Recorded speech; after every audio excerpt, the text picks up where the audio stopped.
dan bagus juga kalau kita menyiapkan Al-Quran. Pertanyaan boleh di room chat atau raise hand, saya akan membacakan pergantian. Dan kita ikhlaskan niat kita semata karena mencari ilmu agama dan mencari ridho Allah Ta'ala.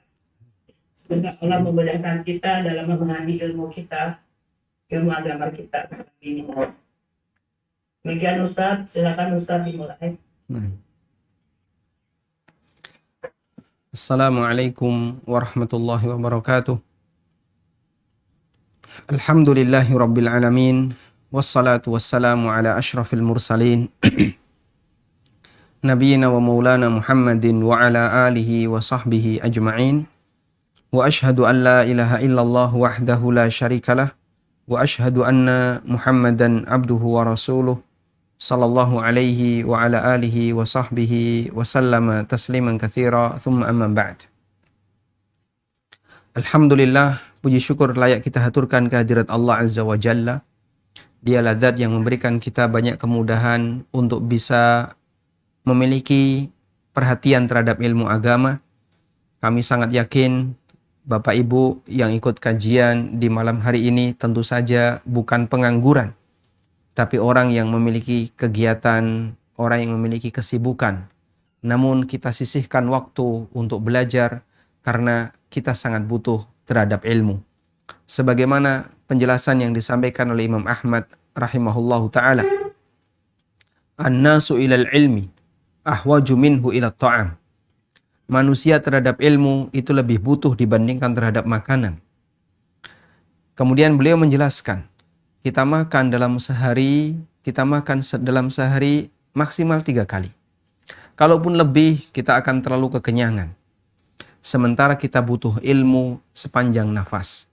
Karena setiap perbuatan yang kita lakukan ketika tidak didasari dengan ilmu, maka peluang salahnya lebih besar dibandingkan peluang benarnya.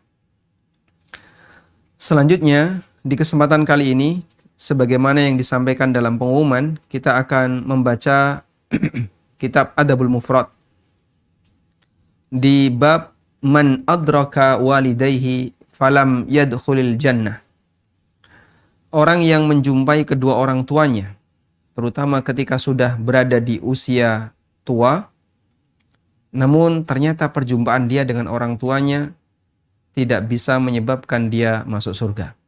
Kita akan gunakan share screen agar para jamaah bisa memahami lebih maksimal, dan insya Allah mulai malam ini, insya Allah kita akan membaca penjelasan dari Adabul Mufrad yang ditulis oleh Syekh Husain Al-Awayishah.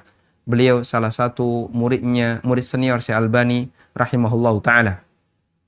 Tayyib. Qala al-musannifu rahimahullah, Imam Bukhari rahimahullah mengatakan, babun man adraka walidai. Bab orang yang menjumpai kedua orang tuanya, falam yadkhulil jannah, namun ternyata dia tidak bisa masuk surga disebabkan karena orang tuanya. An Abi Hurairah radhiyallahu anhu. Hadis dari Abu Hurairah radhiyallahu anhu. Dari Nabi sallallahu alaihi wasallam, beliau bersabda, Raghima anfu, raghima anfu, raghima anfu. Celakalah, celakalah, celakalah. Kalimat ini sangat sering kita dengar ya. Kalimat ini sangat sering kita dengar. Terutama ketika bulan Ramadan, hadis yang berbunyi raghima anfu itu cukup sering disebutkan oleh para khatib. Celakalah, celakalah, celakalah. Qalu, para sahabat bertanya, ya Rasulullah, man? Ya Rasulullah, siapa yang Anda maksud? Qala, Nabi SAW bersabda, man adraka walidayhi indal kibar au ahadahuma fadakhalan nar. Orang yang menjumpai kedua orang tuanya ketika orang tuanya sudah berusia tua, atau salah satu di antara orang tuanya tapi ternyata dia masuk surga, ternyata dia masuk neraka. Artinya keberadaan orang tua yang sudah di usia senja tidak memasukkan dia ke dalam surga disebabkan karena dia tidak bisa maksimal mentaati kedua orang tuanya. Baik. Apa yang dimaksud dengan kalimat raghima anfu? Sekali lagi, istilah ini cukup sering kita dengar. Terlebih di bulan Ramadan, Nabi SAW pernah mengaminkan doanya Jibril. Amin, amin, amin sebanyak 3 kali. Broadcastnya putus. Zoom saya putus.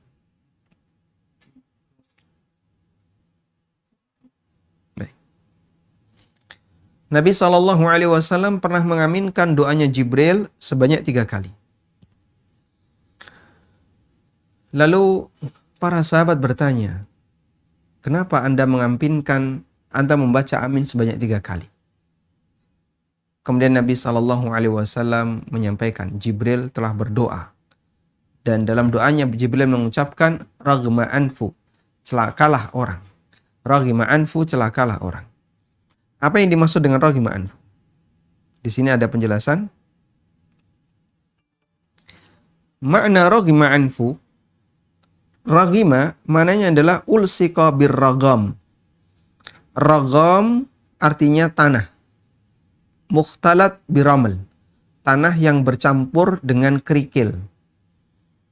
Ya, bahasa kita tanah yang adonan tanah tapi di situ ada kerikilnya. Ini makna bahasa dari kata ragam. Raghima anfu berarti hidungmu terkena tanah yang bercampur dengan kerikil. Tsumma stu'mila fi dzulli wal ajzi anil intisaf. Kemudian istilah ini digunakan untuk menunjukkan kehinaan dan orang yang tidak mau atau tidak mampu untuk bersikap adil. Wal inqiyat al-kurhi, atau dipaksa untuk tunduk. Sehingga istilah raghima anfu dalam bahasa Arab dipakai untuk makna di mana orang itu direndahkan karena dia dipaksa untuk tunduk. Ya. Nabi SAW mengucapkannya sebanyak 3 kali. Celakalah, celakalah, celakalah. Terhina, terhina, terhina. Coba kalau yang namanya hidung, yang dia merupakan organ yang berada di bagian tubuh manusia paling mulia, yaitu wajahnya, ditaruh di tempat yang sejajar dengan kaki, yaitu tanah, maka tentu itu akan menunjukkan sikap merendahkan diri, sikap rendah. Makanya Nabi SAW menyebut ini sebagai tindakan kecelakaan dengan istilah raghima anfu. Lalu sahabat bertanya, man, siapakah itu? Agar mereka bisa mendapatkan keterangan sifat orang yang disebutkan oleh Nabi SAW sebagai orang celaka, sehingga mereka tidak meniru perbuatan seperti ini. Lalu Nabi SAW bersabda, man adraka walidayhi indal kibar, yaitu orang yang menjumpai kedua orang tuanya di usia tua, atau salah satu di antara orang tuanya, bapaknya ataupun ibunya, tapi ternyata dia masuk neraka. Dalam Mukmalil Ikmal ada penjelasan. Wa ma'na indal kibar.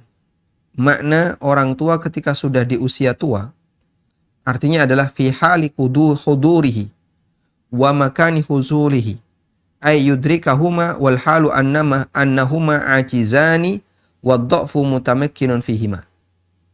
Maksudnya adalah anak itu membersamai orang tuanya di posisi ketika orang tuanya sudah tua, ya, ajizan, sudah lemah, wadda'af, dan mengalami kelemahan. Artinya orang tua itu butuh sekali untuk mendapatkan layanan. Namanya orang semakin tua makin lemah tubuhnya, sehingga dia makin butuh untuk mendapatkan layanan, dan yang diharapkan adalah anaknya. Tapi ternyata anak yang diharapkan ini tidak bisa memberikan layanan secara maksimal. Qala an-Nawawi, kata An-Nawawi rahimahullah, fihil hatsu, dalam hadis ini terdapat motivasi untuk berbakti kepada kedua orang tua dan pahala besar berbakti kepada kedua orang tua. Wa ma'nahu, dan maknanya adalah anna birrahuma inda kibarihima wa dha'fihima bil khidmah awin nafaqah aw ghairi dzalika sababun lidukhulil jannah. Dan makna dari hadis, kata beliau, berbakti kepada kedua orang tua ketika mereka sudah tua, sudah lemah dengan memberikan layanan atau mencukupi kebutuhan. Sehingga orang yang sudah tua, bapak tidak perlu kerja lagi, ibu nggak perlu bingung mikir nafkah, nanti anak yang akan mencukupi. Atau yang lainnya, merupakan sebab anak bisa masuk surga. Faman qassara dzalika, lalu beliau memberikan kesimpulan. Kenapa Nabi SAW menyebutkan masuk neraka? Karena siapa yang tidak maksimal dalam menunaikan hal ini, fatahu dukhulul jannah wa arghamallahu anfa. Maka dia tidak punya kesempatan untuk masuk surga dan Allah Subhanahu wa taala hinakan dirinya. Waliyadzu billah, ini disebabkan karena dia qassara fi dzalika, dia tidak maksimal dalam memberikan layanan kepada kedua orang tuanya atau salah satu di antara orang tuanya yang sudah tua. Allah Subhanahu wa taala akan merendahkan dirinya. Baik. Disebutkan dalam sebuah hadis yang sahih. Hadis dari sahabat Abu Darda radhiyallahu anhu. Rasulullah sallallahu alaihi wasallam pernah mengatakan, al-walidu awsatu abwabil jannah. Orang tua itu pintu surga yang paling tengah. Fa in syi'ta fa'adhi dzalikal bab. Kalau kalian mau, nggak usah digubris pintu itu. Au ihfadhu, atau jaga dengan baik. Silahkan kalian perhatikan pintu, silahkan kalian rawat pintu itu dengan baik, atau sia-siakan pintu itu, terserah kalian.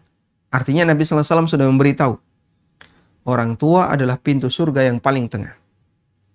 Terserah selanjutnya kalian apakah mau menyia-nyiakannya ataukah merawatnya. Hadis ini memiliki sababul wurud, sebagaimana disebutkan dalam Musnad Imam Ahmad dan dinilai sahih oleh Ibnu Hibban. Ada orang yang mendatangi Abu Darda radhiyallahu anhu.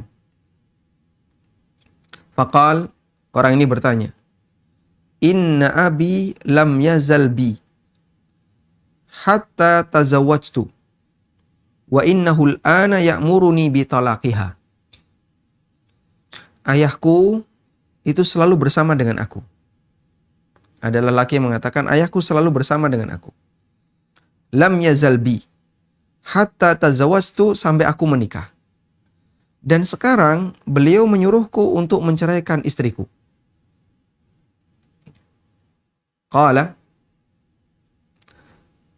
ma ana billadhi amuruka an tu'iqqa walidata, wala ana billadhi amuruka an tatluqa imra'ataka, ghaira annaka in syi'ta haddatsuka ma sami'tu min Rasulillahi sallallahu alaihi wasallam. Sami'tuhu. Kemudian kata Abu Darda, beliau memberikan muqaddimah sebelum menjawab, aku tidak memerintahkan kamu untuk durhaka kepada ayahmu, dan aku juga tidak akan memerintahkan kamu untuk menceraikan istrimu. Namun aku akan sampaikan kepadamu sebuah hadis yang pernah aku dengar dari Rasulullah sallallahu alaihi wasallam. Beliau pernah bersabda, al-walidu awsatu abwabil jannah. Orang tua adalah pintu surga yang paling tengah. Fahafidh ala dzalika, silahkan kamu jaga baik-baik. Auda', atau kamu sepelekan. Selanjutnya terserah kamu, mau kau jaga dengan baik atau kau sepelekan. Sehingga di sini Abu Darda ketika ditanya oleh seseorang, ada orang yang punya masalah, di mana ada benturan kepentingan antara keinginan orang tua dengan keinginan pribadinya. Lalu Abu Darda menyampaikan sabda Nabi SAW, orang tua itu pintu surga yang paling tengah, selanjutnya terserah kamu. Kamu mau jaga sehingga nanti bisa mendapatkan pintu surga yang paling tengah, atau kau sepelekan, berarti kamu tidak punya kesempatan untuk mendapatkan ini.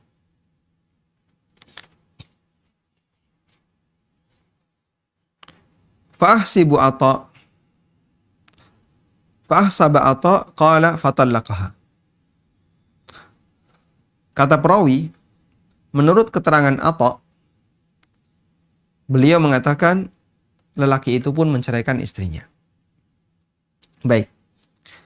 Sekarang apa yang dimaksud bahwasanya orang tua adalah pintu surga yang paling tengah? Sabda Nabi SAW, orang tua adalah pintu surga yang paling tengah. Artinya adalah ta'atuhu sababun lidukhulil walad min dhalikal bab. Mentaati orang tua merupakan sebab anak bisa masuk ke pintu surga, masuk ke dalam surga melalui pintu itu. Wa huwa yashmul aidan. Bal hiyal aula. Dan yang dimaksud orang tua ini bapak, termasuk juga ibu, bahkan ibu lebih berhak untuk mendapatkan kebaikan dari anak. Likathratil hathi ala birriha, karena banyaknya motivasi untuk berbakti kepada ibu. Tayyib. Disebut sebagai pintu yang paling tengah karena pintu yang paling mudah dimasuki itu yang tengah. Kalau yang ujung, pinggir, dengan yang tengah, tentu umumnya yang tengah itu lebih lebar, lebih luas. Kita bisa lihat ya, rumah misalnya. Pintu mana sih yang paling luas, yang paling lebar? Biasanya pintu tengah, pintu utama. Wah, itu yang paling lebar. Sehingga lebih mudah untuk dimasuki. Maka Nabi SAW menyebut bahwasanya orang tua adalah pintu surga yang paling tengah, dalam arti yang paling mudah untuk dimasuki. Nah, kenapa kok paling mudah dimasuki? Karena orang tua itu cinta sama anaknya. Sehingga ketika orang tua itu mendapatkan layanan dari anak, atau dikasih sesuatu oleh anak, dia akan merasa sangat bahagia. Dan kalaupun anak itu keliru, salah dalam memberikan layanan, kadang orang tua akan memaklumi. Umumnya orang tua akan memaklumi. Sehingga misalnya orang tua pingin A, tapi dikasih anaknya B, ya. Orang tua memaklumi, nggak apa-apa. Ya. Dia akan banyak memaklumi, karena ini yang melakukan adalah anaknya. Meskipun keliru, tetap disayang, dimaafkan. Sehingga rata-rata orang tua ketika mendapatkan layanan dari anak, apalagi ketika di usia sudah tua, maka orang tua akan memberikan toleransi yang luas kepada anaknya. Di samping itu dia akan merasa sangat bahagia. Di samping itu pula secara naluri, setiap manusia itu punya keinginan untuk berbakti kepada kedua orang tuanya. Secara naluri. Makanya jamaah yang dimuliakan Allah, pada saat seorang hamba berbakti kepada kedua orang tuanya, sebenarnya dia melakukan sesuatu yang sesuai dengan naluri. Preman sekalipun, kalau dihina bapaknya, marah nggak kira-kira dia? Marah. Kalau kemudian orang tuanya dijelek-jelekkan oleh orang lain, dia marah. Meskipun dia ini preman. Karena dia ingin menghormati kedua orang tuanya. Meskipun bisa jadi dia tidak menaruh hormat kepada tokoh agama, dia tidak menghormati tidak menghormati kegiatan keagamaan, jauh dari masjid, orangnya nakal misalnya, tapi sama orang tua dia hormat. Karena memang naluri manusia ditanamkan oleh Allah seperti itu. Makanya sebenarnya ketika dia berbakti kepada orang tua, dia sendiri merasakan kebahagiaan. Saya senang dengan ini. Kenapa? Ini ibu saya sendiri, ini bapak saya sendiri. Ditambah, lebih dari itu adalah bahwasanya cara ini akan mengembirakan kedua orang tuanya, dan orang tuanya akan sangat toleran. Maka sebenarnya mudah untuk melakukannya. Tapi kenapa ada orang yang gagal? Sehingga sampai menyebabkan dia masuk ke dalam neraka. Wa dhahirul hadis, zahir hadis menunjukkan anjuran untuk taat kepada ibu atau bapak. Idza amarahu bi talaqi imra'atihi. Ketika kedua orang tua itu menyuruh seseorang untuk menceraikan istrinya. Walam yardaya illa bidzalika wa huwa minal bir. Dan ketika sampai orang tua tidak ridho seorang lelaki berpasangan dengan wanita tidak ridho kecuali dengan menceraikan istrinya, maka ini termasuk di antara bagian dari berbakti kepada kedua orang tua. Dan sebagian ulama berdalil dengan riwayat dari Ibnu Umar radhiyallahu anhu. Beliau menceritakan, "Kanat tahti imra'atun uhibbuha." Dulu aku pernah punya istri yang aku cintai. "Wa kana abi yakrahuha." Tapi ayahku yaitu Umar membencinya. "Fa'amarani an utalliqaha fa'abaitu." Dan Umar menyuruhku, ceraikan istrimu. Namun aku tidak mau menceraikannya. Fa'ata Umaru an-Nabiyya sallallahu alaihi wasallam. Akhirnya Umar mendatangi Nabi sallallahu alaihi wasallam. Fadzakara dzalika lahu. Kemudian itu diceritakan kepada Nabi sallallahu alaihi wasallam. Fa'arsala ilayya, kata Ibnu Umar, lalu Rasulullah sallallahu alaihi wasallam menyuruh seseorang untuk menemuiku. Faqala, dan orang itu menyampaikan, "Ya Abdullah, tallik imra'ataka." Fatallaqtuha. Wahai Ibnu Umar, ceraikan istrimu. Akhirnya Ibnu Umar pun menceraikan istrinya. Hadis riwayat Ahmad dan yang lainnya. Baik. Sehingga di sini Nabi Shallallahu Alaihi Wasallam menyetujui perintah Umar ketika menyuruh anaknya untuk menceraikan istrinya. Terus bagaimana apakah itu sifatnya lazim untuk semua kasus dan itu dianggap sebagai bagian dari berbakti kepada kedua orang tua? Di sini ada keterangan dari Syekh Ibnu Utsaimin. Kita fokus pada kasus jika ada orang tua yang menyuruh perintah yang ekstrim sampai pada tingkatan meminta kepada anaknya untuk menceraikan istrinya. Apakah harus ditaati? Dan apakah mentaati dalam hal ini sifatnya wajib? Qala Asy-Syaikh Ibnu Utsaimin rahimahullah.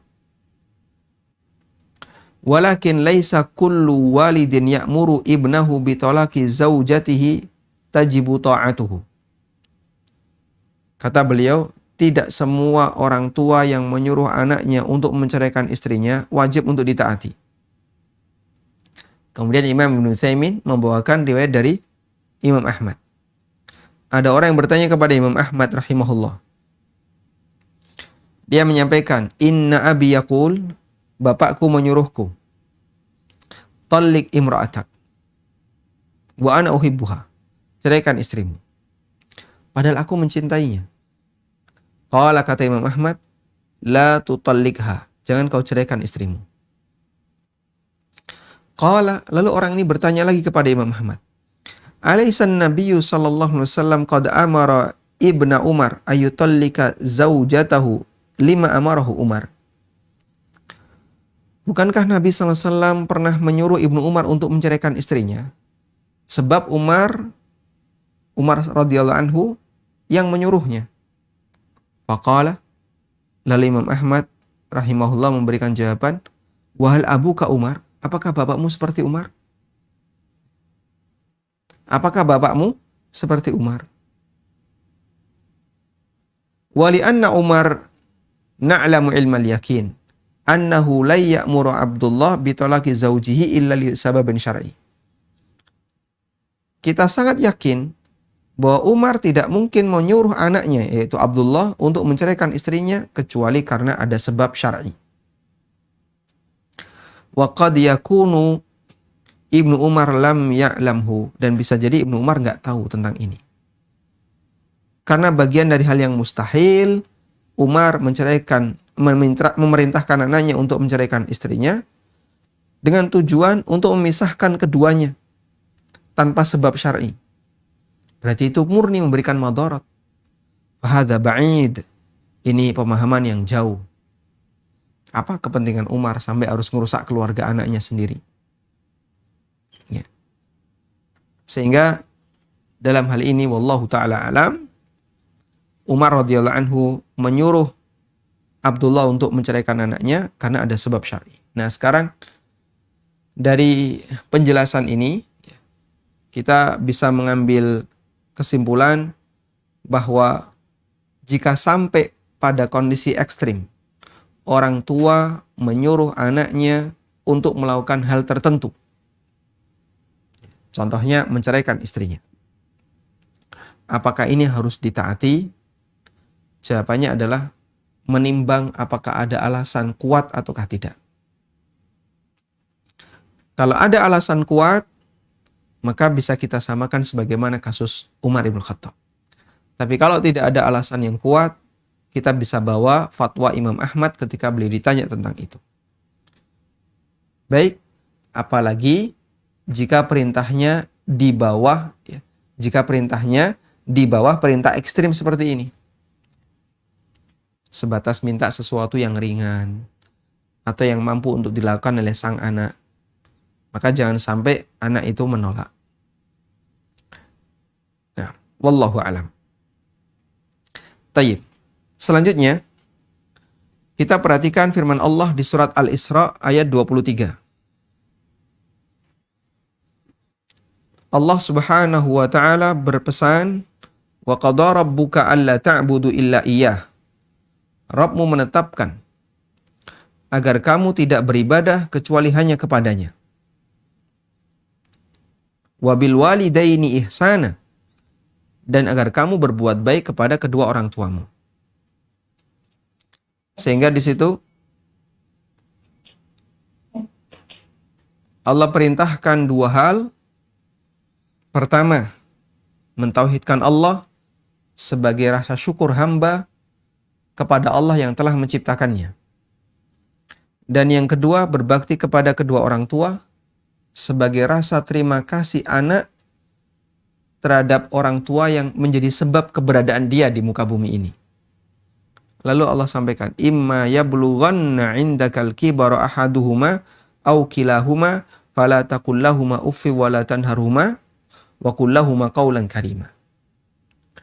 Dan kalau mereka sudah mencapai usia tua, indaka, dan dia ada di dekatmu, orang tua itu bersamamu di saat usia tua, atau salah satu di antara keduanya, atau kedua orang tuamu, Allah kasih penekanan. Pada saat kedua orang tua itu sudah dalam kondisi lemah, tua, maka kebaktian anak di saat itu pahalanya semakin besar. Sehingga berbakti kepada orang tua ketika orang tua masih seger, masih muda, masih sehat, dengan berbakti kepada kedua orang tua ketika orang tua itu sudah tua, ya, sudah mulai lemah, sudah sakit-sakitan, nilainya berbeda, jemaah. Nilainya berbeda. Yang kedua, lebih tinggi derajatnya. Karena itu yang Allah tekankan dalam Al-Quran. Karena di saat orang tua sudah dalam kondisi semakin sepuh, semakin tua, semakin lemah, semakin sering sakit-sakitan, mereka butuh layanan dari anak. Sehingga maksimalkan anak untuk memberikan layanan kepada mereka. Wallahu ta'ala alam. Walhamdulillahi rabbil alamin. Sampai di sini untuk bab tentang orang tua yang dalam kondisi dijumpai anaknya dalam kondisi sudah tua dan ternyata tidak bisa memasukkan anaknya ke dalam surga. Kemudian Imam Bukhari beralih kepada bab berikutnya. Kalau di buku saya ini bab yang ke-10. Hitungannya gini ya. Ini 10 di sini, tapi di sini ada 12. Baik, mungkin yang lebih tepat di sini ya. Yang 12. 12 ya Ustaz. 12. Kalau di saya 11. Nah, wallahu alam, ini mungkin salah cetak. Baik, kita lanjutkan. Babun la yastaghfiru li abihil musyrik.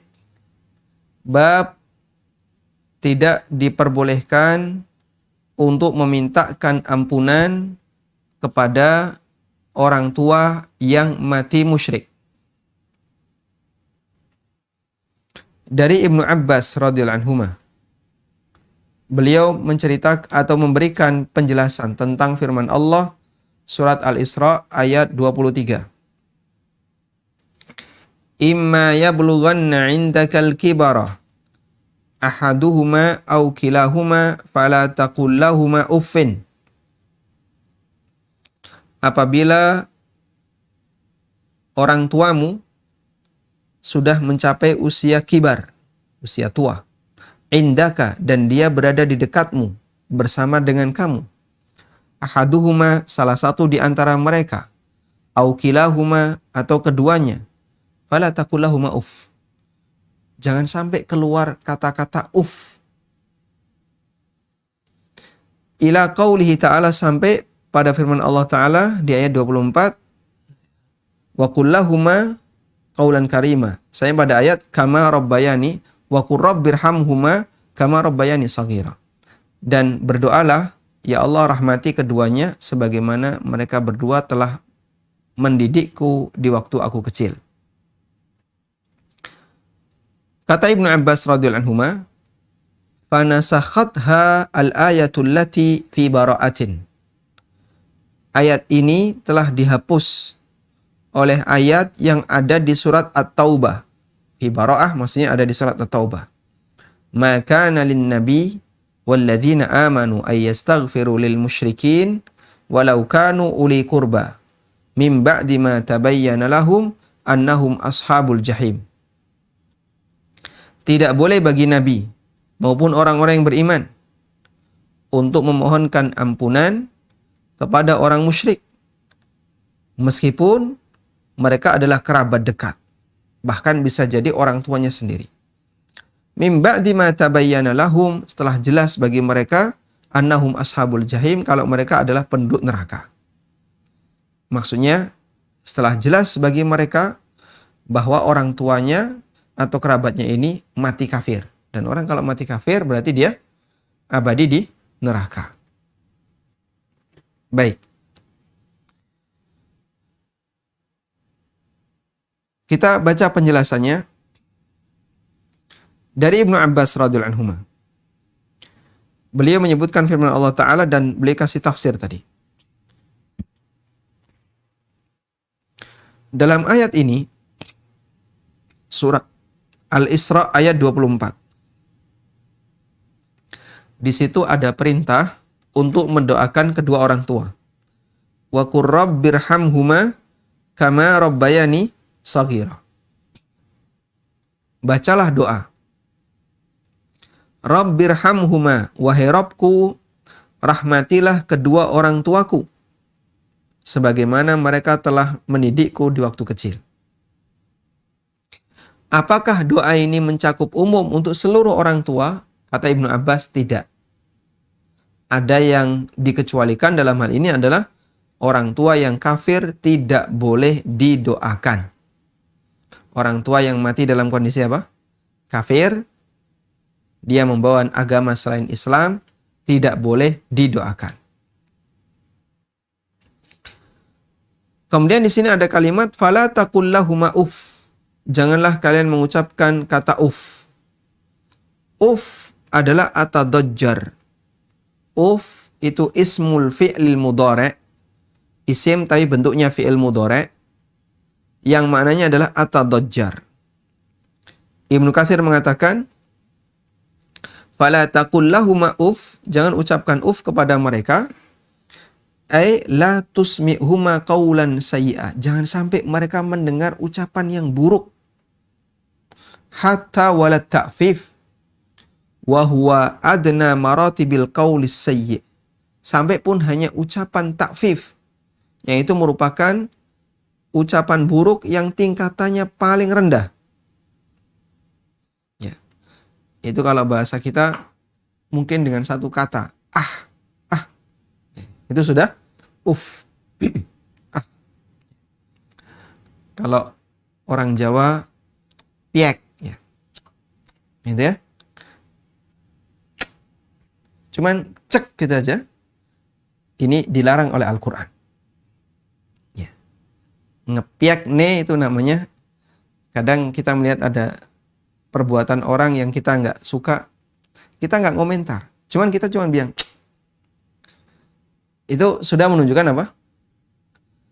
Kalimat atau dojjar, kalimat eh, dia menunjukkan kalimat celaan tapi di angka yang paling ringan. Dan itu dilarang oleh Allah Ta'ala. Fala taqul lahuma uffin. Jangan ucapkan kalimat yang menyinggung perasaannya meskipun hanya dengan satu kata uff. Meskipun hanya seperti itu. Ada satu cerita nih ya. Ada doktor ilmu bahasa. Doktor ilmu bahasa, sastra Arab. Lulusan UIM, Universitas Islam Madinah. Doktor ilmu sastra Arab, lulusan UIM. Ketika di Madinah, di Masjid Nabawi, dokter ini ketemu dengan seorang yang sudah sangat tua. Lalu orang tua ini bertanya kepada dokter, kamu kan lulusan doktor bidang sastra Arab. Saya mau tanya kepada kamu, sebutkan huruf yang paling ringan untuk diucapkan. Sebutkan huruf yang paling ringan diucapkan dalam bahasa Arab. Ya, jadi ini pertanyaannya huruf bahasa Arab. Kamu kan doktor dalam bidang sastra Arab. Lalu sang dokter ini kebingungan, apa ya huruf ini? Lalu beliau jawab, A mungkin? A. Kan ringan, A. Kemudian kata Syekh, salah. Loh, kok salah? Apa yang gampang? Apa yang paling ringan? Kemudian jawab Syekh, Pak. Kok bisa? Andaikan ada kata yang lebih ringan dari itu, tentu Allah sebutkan dalam Al-Quran. Wala taqul lahuma uff. Sehingga huruf yang paling ringan adalah Pak. Ya, tapi bagi orang Sunda susah ya, Pak. Karena tidak ada dalam bahasa Arab, P tidak ada. P itu dalam bahasa Arab jadi B. Ya. No parking, orang Arab bacanya no barking. Dilarang menggonggong. Jadi. Baik, kembali ke sini. Jadi disebut sebagai kata nggak suka. Ya. Maitu bahasa Indonesianya apa? Mencela, ya, celaan terhadap perbuatan orang lain, mengkritik. Yang paling ringan derajatnya adalah uff. Dan Allah Ta'ala melarang. Makanya dalam istilah orang Jawa, railok maido wong tua, gitu ya. Nggak boleh sedikit pun ngeritik orang tua. Sehingga kalaupun ada nggak setuju, yaitu tidak boleh disampaikan dengan bahasa kritik. Wala tanharhuma, dan jangan membentaknya. Sehingga membuat orang tua makin sakit hati. Loh, kenapa kok Allah menyebutkan wala tanharhuma, jangan membentak? Jadi begini. Allah Subhanahu wa taala menyebutkan larangan jangan berkata uff. Yang ini kalimat paling ringan. Kalimat kritik yang paling rendah. Kemudian Allah mengatakan jangan membentaknya. Baik. Pertanyaannya begini. Kenapa Allah harus mengulang jangan membentak? Padahal kalau kita sudah dilarang untuk berkata uff, kan berarti tidak boleh yang lebih parah dari itu. Wong uff saja nggak boleh, apalagi bentak. Dipahami ya? Jika berkata uff saja nggak boleh, apalagi membentak. Lalu kenapa ke Allah ulangi lagi? Wala tanharhuma, jangan kalian membentak kedua orang tua. Padahal di kalimat sebelumnya Allah sudah melarang kita untuk berkata uff. Nah, jawaban yang disampaikan oleh para ulama, model seperti ini dalam Al-Quran cukup banyak. Model seperti ini dalam Al-Quran cukup banyak dengan tujuan agar menghindari anggapan sebagian orang yang nggak boleh kan uff. Kalau bentak boleh. Agar menghindari anggapan seperti itu. Contoh yang lain seperti apa, Pak? Contoh yang lain. Allah Ta'ala berfirman di ayat kursi, La ta'khuduhu sinatun wala naum. Allah itu gak ngantuk dan gak tidur. Lah kalau gak ngantuk kan pasti gak tidur. Kenapa kok kemudian disebutkan gak tidur setelah kata gak ngantuk? Ini kan pengulangan yang tidak perlu kalau dalam bahasa ya. Jadinya gak ringkes bahasa itu. Karena diulang-ulang. Kalau sudah benar gak ngantuk, berarti kan gak tidur. Maka jawabannya tadi. Untuk menghindari adanya anggapan sebagian orang yang nakal ketika menafsirkan ayat. Bahwasanya betul Allah gak ngantuk, kami mengakui. Tapi dia tidur. Maka Allah tegaskan, La ta'khuduhu sinatu wala naum. Allah gak ngantuk dan juga gak tidur. Sehingga anggapan itu gak bakalan terjadi di tengah manusia. Maka ketika Allah Ta'ala memberikan larangan, La taqul lahuma uff. Jangan berkata uff. Wala tanharuhuma. Dan jangan membentaknya. Agar jangan sampai ada orang yang punya anggapan yang gak boleh kan berkata uff. Tapi kalau bentak, boleh. Jangan sampai ada anggapan seperti itu. Saya kasih contoh real. Di mana orang yang punya metode pemahaman yang sangat aneh terjadi. Kawan saya bercerita. Dan beliau sudah meninggal. Berasal dari Bondowoso. Rahimahullah meninggal pada peristiwa COVID kemarin. Rahimahullah ta'ala. Beliau bercerita. Dalam perjalanan dari Surabaya menuju Bondowoso. Kita menjumpai ada banyak sekali orang yang minta sedekah untuk pembangunan masjid di tengah jalan. Jadi ada marka, ya mereka di marka-marka itu. Sambil ada orang yang bawa mikrofon, kemudian pakai apa? Pengeras suara, ya. Sodako, kan? Ngamal. Berharap dikasih oleh para supir atau pengguna kendaraan. Para pengguna jalan. Lalu beliau bercerita begini. Dulu mereka itu minta seperti ini di pinggir. Di pinggir jejer-jejer.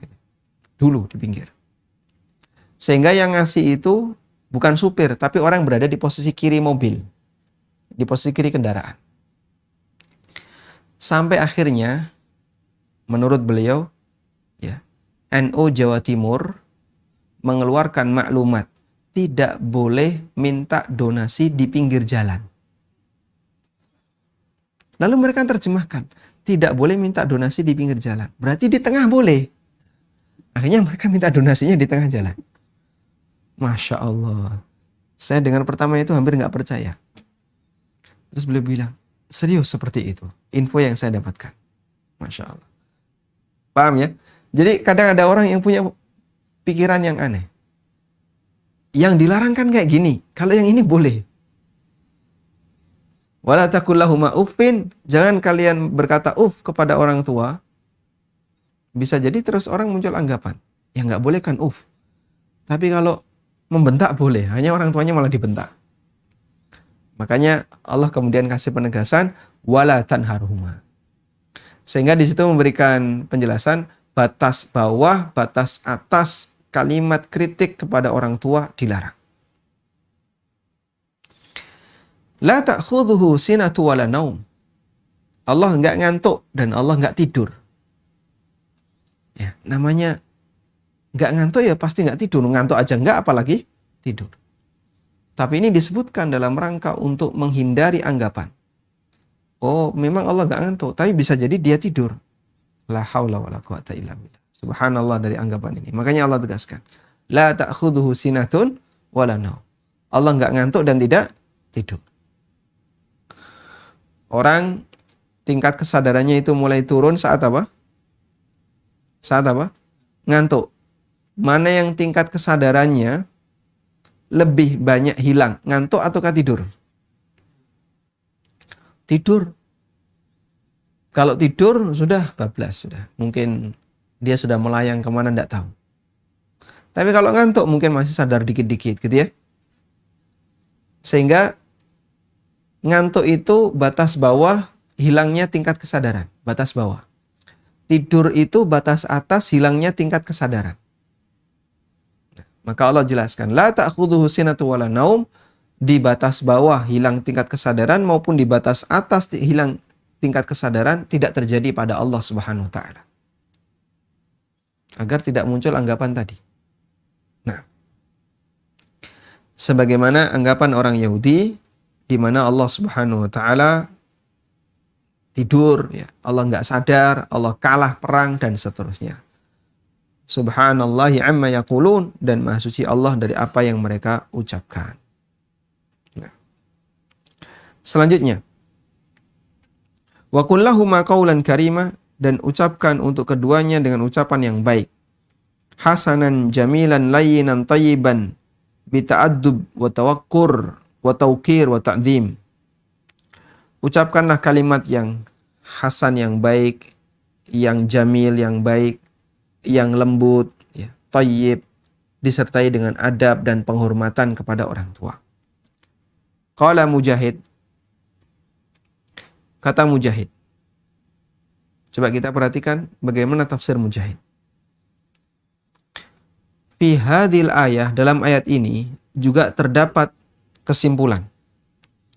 Idza balagha 'indaka minal kibar, ketika kedua orang tua berada bersama kamu, berada di sisimu, minal kibar, pada saat dia usia tua. Ma yabulani fala tataqaddarahuma. Ya. Kemudian orang tua itu kencing, ngompol. Maka jangan merasa jijik di hadapan orang tua. Wala taqul lahuma uffin hina tumitu anhumal khala' wal baul. Jangan ucapkan uff saat kau bersihkan kotoran orang tuamu. Kama kana yumitanihi anka saghira. Sebagaimana waktu kamu bayi, ibumu menceboki kamu, ibumu membersihkan kotoranmu saat kau masih bayi.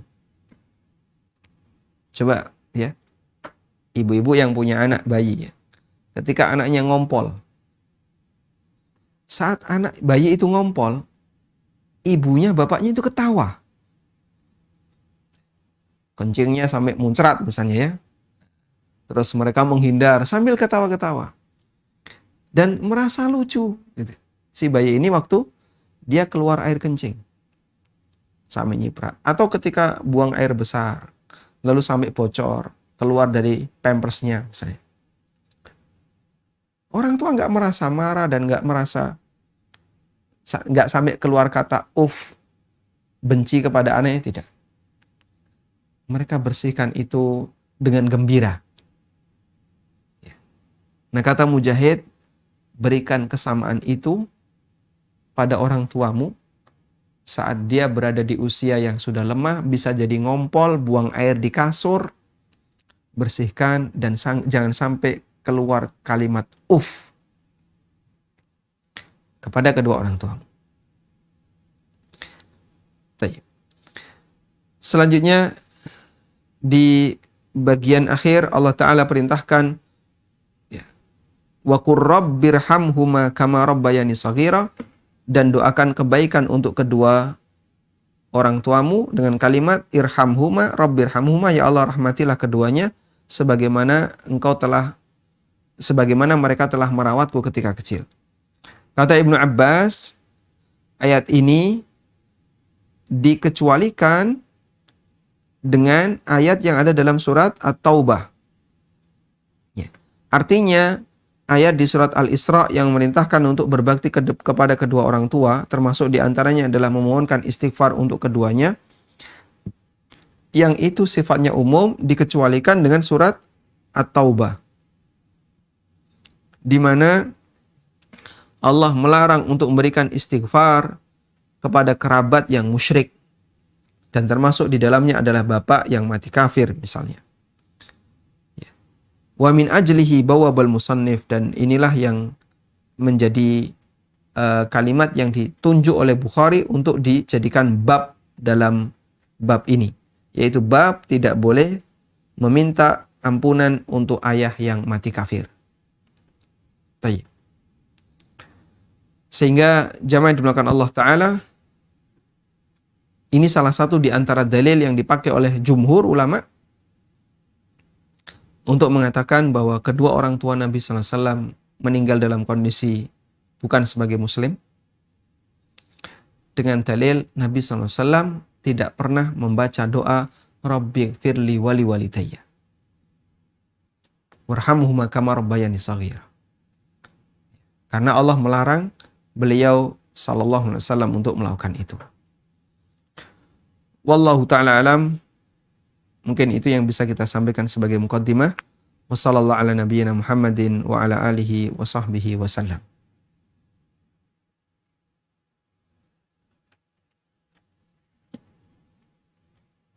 Barakallahu fiik. Jazakallahu Ustaz. Alhamdulillah. Sekarang saya akan membuka room chat pertanyaannya.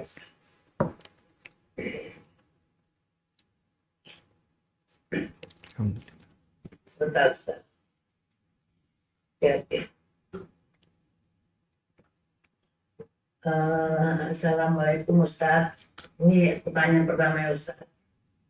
Saya bersaudara 3 orang. Saya pria sebagai anak pertama di keluarga saya dan kedua adik saya perempuan. Kami mempunyai kakak tiri perempuan yang merupakan anak dari ibu saya sebelum menikah dengan ayah saya. Sebelumnya ibu menikah dengan seorang, jadi ibunya menikah dengan ayah ketika sudah menjadi janda seorang putri, punya anak seorang putri. Pada bulan Januari 18, ayah saya meninggal dunia dan 1 minggu kemudian disusul ibu saya juga meninggal dunia. Orang tua saya meninggalkan harta waris berupa sebidang tanah dan bangunan luasnya 240 meter persegi serta bangunan yang sudah tua dan rapuh. Saat ini tanah dan bangunan tersebut ditempati oleh adik saya yang nomor 2. Kami bertiga berencana akan membagi harta waris peninggalan orang tua kami tersebut. Hanya ada beberapa hal yang akan saya tanyakan terkait rencana harta waris tersebut. Oh, terputus di sini ya. Putus ya Ustaz. Baik. Siapa ini? Kepada Umu Adlan yang bertanya, ini pertanyaannya terputus. Silakan buka audionya aja, bertanya langsung. Umu Adlan. Baik, alhamdulillah dalam khairan keadaan. Sebentar. Jadi pertanyaannya,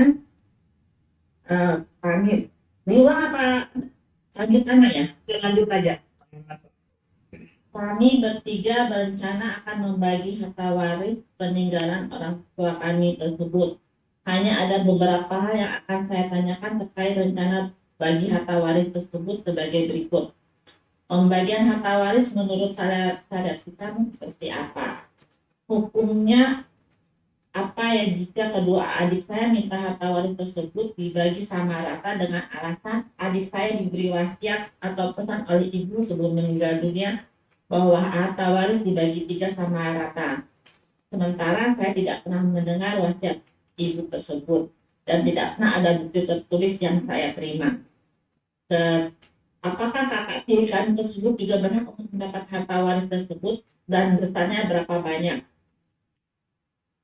Adik saya mengklaim bahwa dia telah banyak mengeluarkan biaya uang untuk membangun dan renovasi rumah orang tua kami saat orang tua kami masih hidup.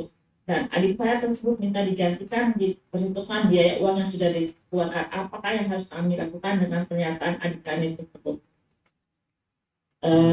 Itu aja Ustaz. Baik. Semua berkenan jawabnya. Baik, Masya Allah ya. Ini 1 jam cukup Insya Allah ya. Baik. Bersambung Ustaz. Baik. Kita coba untuk menyelesaikan satu kasus warisan ini ya. Kalau kita buat skemanya seperti ini, A dan B. A dan B menikah ya. B di posisi sebagai janda dan beliau sudah pernah punya anak X. Lalu dari hasil pernikahan A dan B ada 3 anak. Begini ya. 1 laki-laki, 2 perempuan. X ini laki atau perempuan tadi? Perempuan ya? Adik X. tiri. Kakak tiri tadi?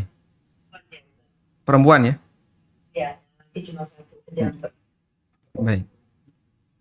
Ini perempuan. Sudah?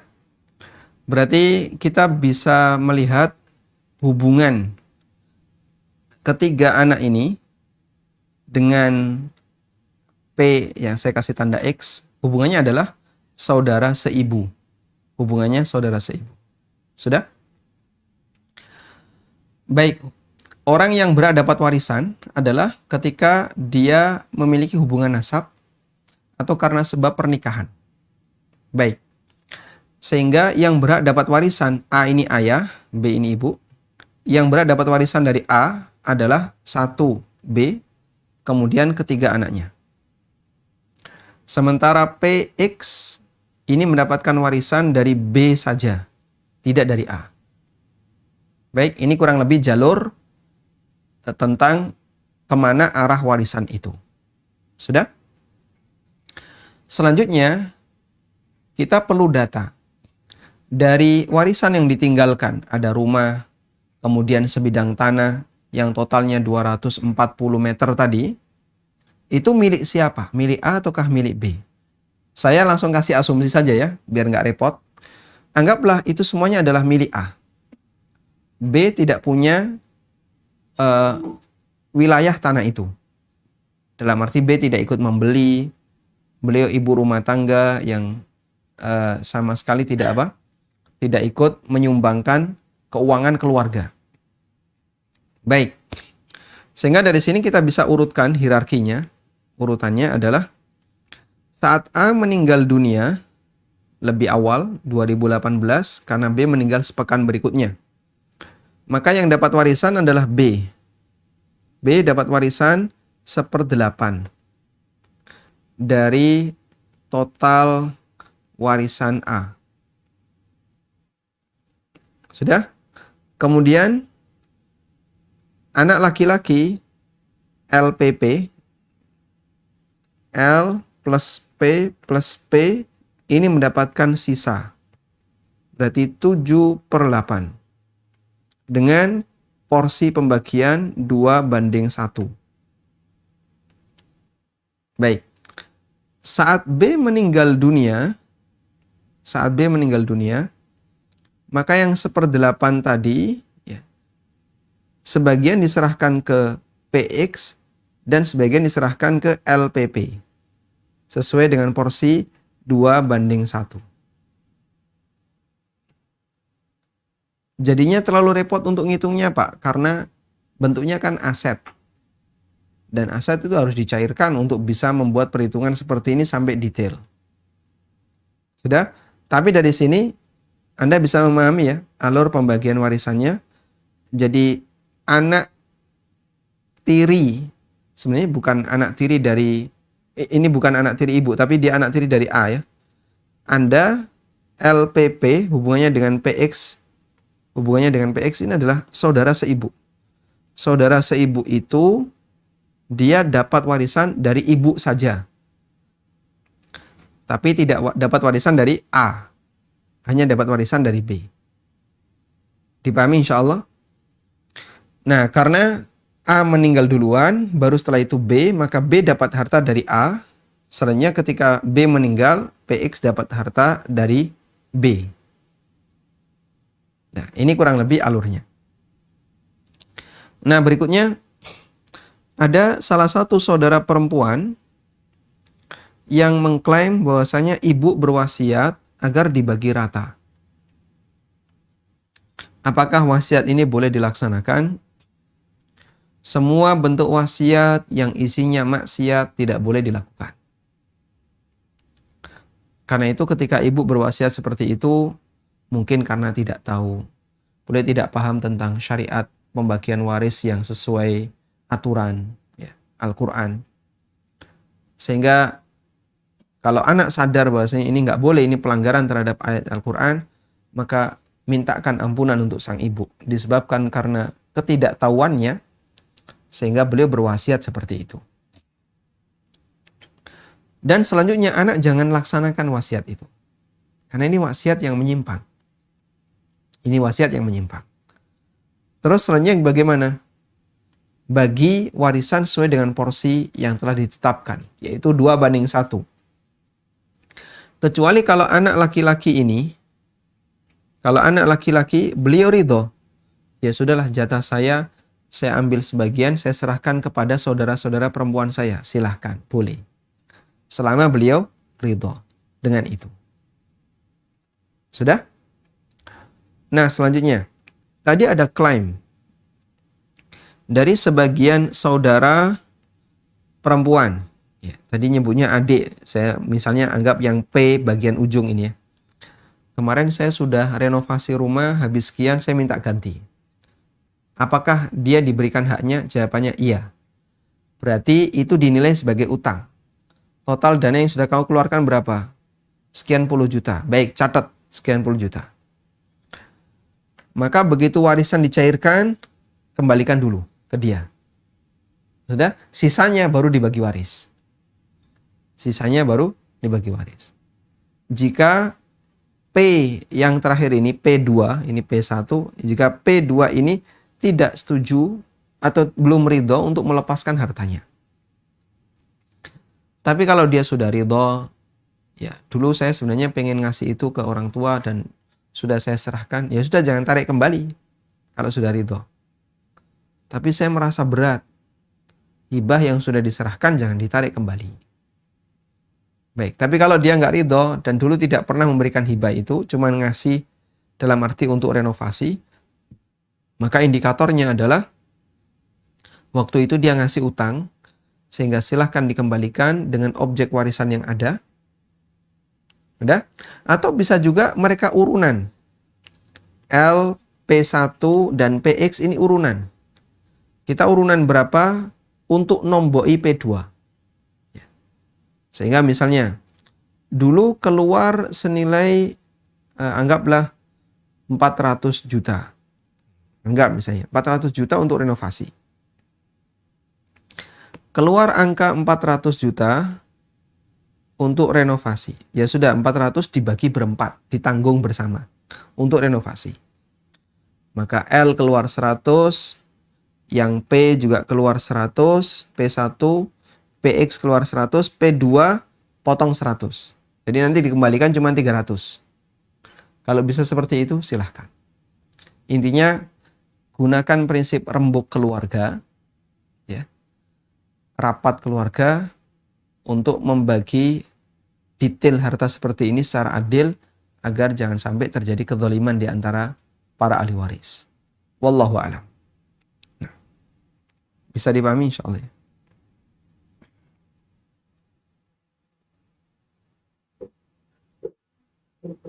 Baik Ustaz, barakallahu fiik Ustaz. Selanjutnya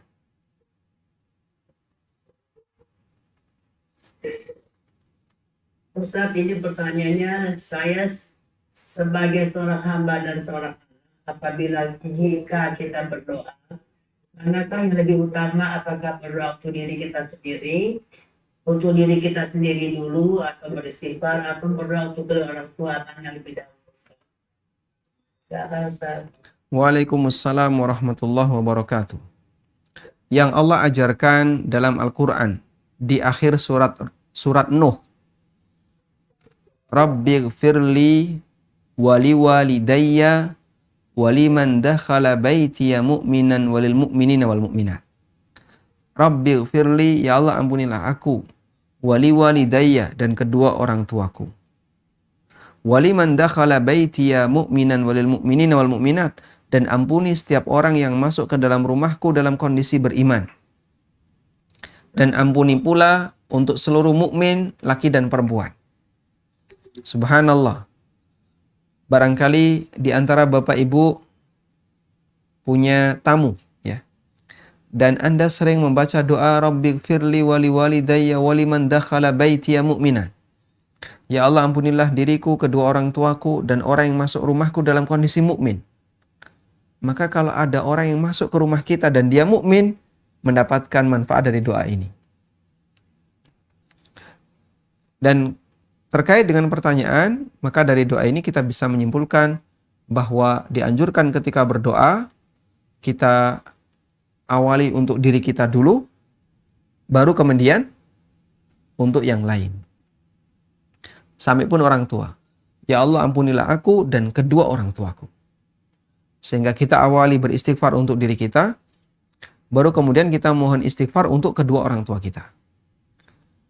Dan salah satu di antara hikmahnya, wallahu ta'ala alam, kalau kita memohonkan ampunan untuk orang lain sebelum kita meminta ampunan untuk diri kita, berarti kita berdoa memohonkan kebaikan untuk orang lain sementara dosa kita belum kita mintakan ampunan.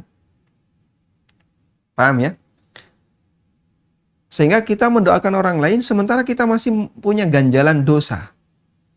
Misalnya anggap begini ya, terjadi urutan. Begitu seorang hamba ini mengucapkan Rabbi firli, ya Allah ampunilah aku, Allah langsung cabut dosanya. Wali daya dan kedua orang tuaku, kemudian Allah cabut dosa orang tuanya karena orang ini berdoa untuk kebaikan kedua orang tuanya dalam kondisi dosanya sudah hilang. Maka kenapa didahulukan ampunilah aku baru kedua orang tua? Agar saat kita memohonkan ampun untuk kedua orang tua, dosa kita dibersihkan dulu. Rabbi firli. Nah, saat itu kita membersihkan dosa kita. Lalu baru kita minta agar orang tua kita juga diampuni. Dan itu yang diajarkan oleh Al-Quran. Wallahu a'lam.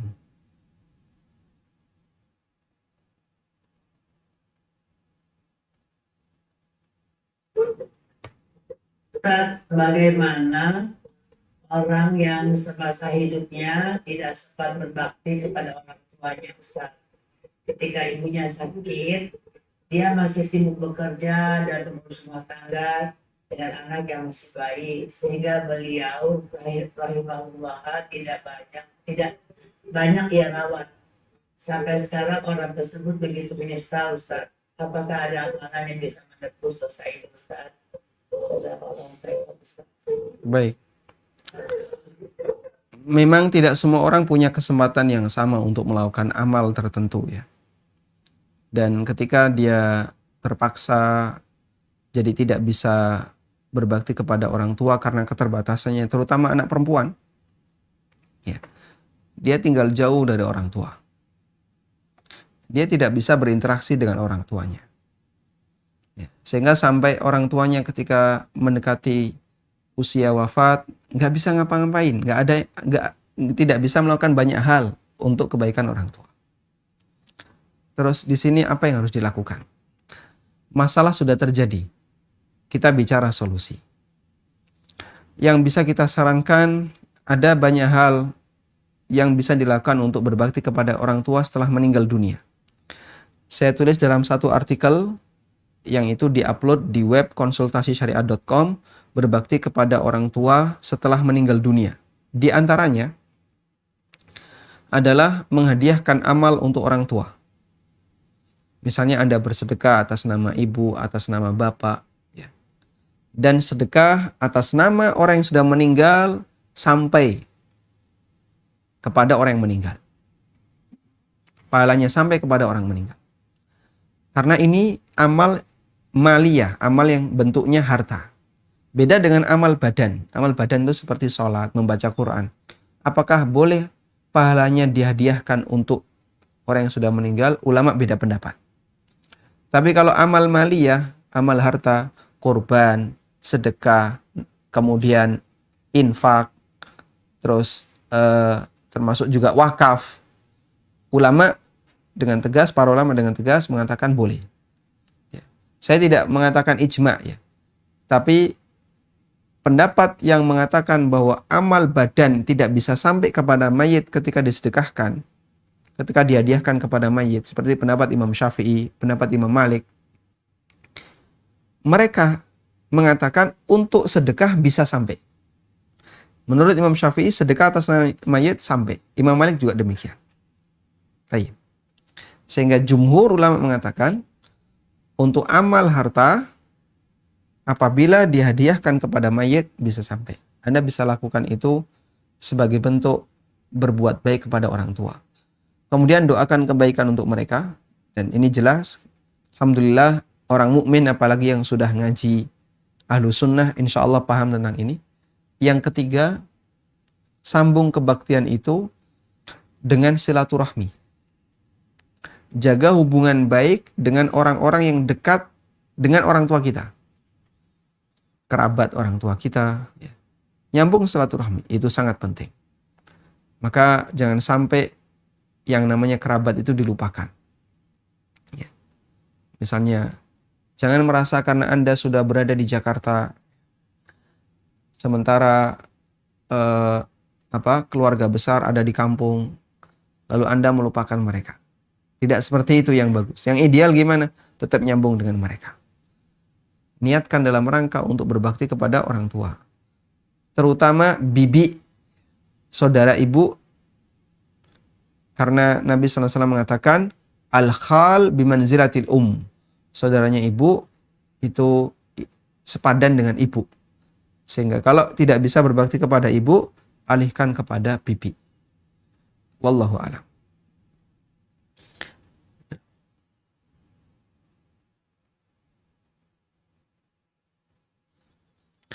Baik, cukup? Yes, ini masih satu klik. Ustadz, bagaimana jika orang tua menyuruh kita untuk melakukan bidah seperti yang melakukan tahlilan? Apakah harus ditaati atau tidak? Apabila tidak ditaati, maka orang tua akan marah. Bagaimana sikap yang harus dilakukan? Baik. Di posisi ketika kita meyakini bahwa praktek seperti ini melanggar syariat. Lalu orang tua menyuruh kita untuk melakukan itu.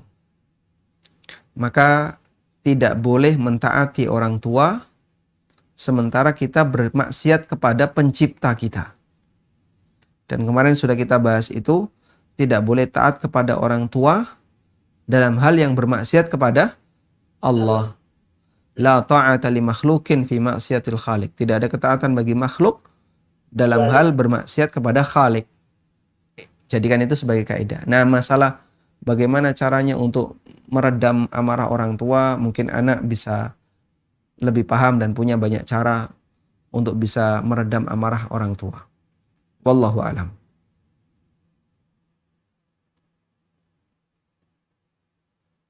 Nah.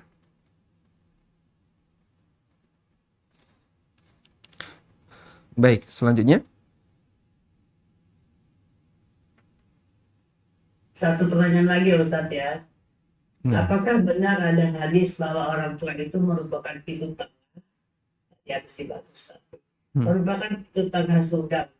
Atau itu pernyataan ulama? Jika sahih, bagaimana pengaruhnya pada perempuan sedangkan dia harus berbakti lebih kepada suami? Begitu Ustaz, barakallahu fiik. Hadisnya riwayat Tirmidzi, Ibnu Majah, dan statusnya hadis yang sahih, dan juga hadis disebutkan dalam Musnad Imam Ahmad dan dinilai sahih oleh Ibnu Hibban, sehingga insya Allah bisa kita jadikan sebagai dalil. Lalu bagaimana untuk anak perempuan? Untuk anak perempuan, karena barangkali punya banyak keterbatasan, maka fattaqullaha mastata'tum. Bertakwalah kepada Allah semampunya.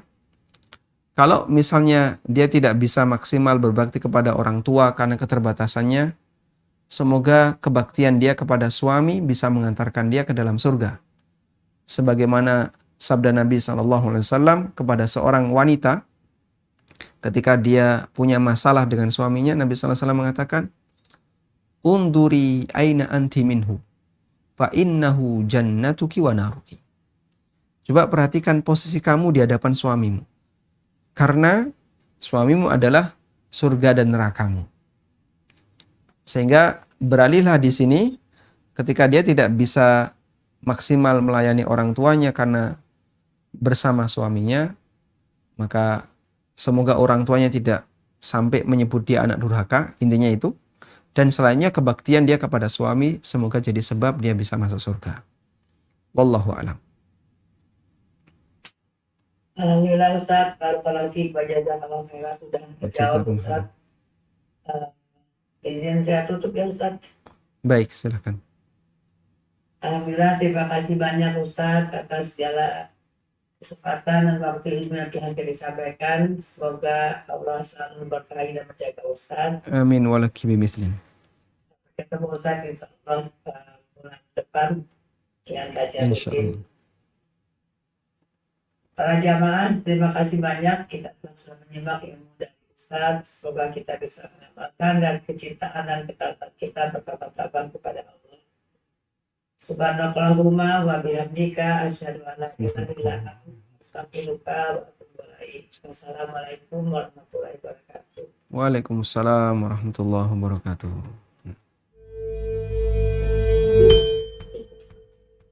Baik.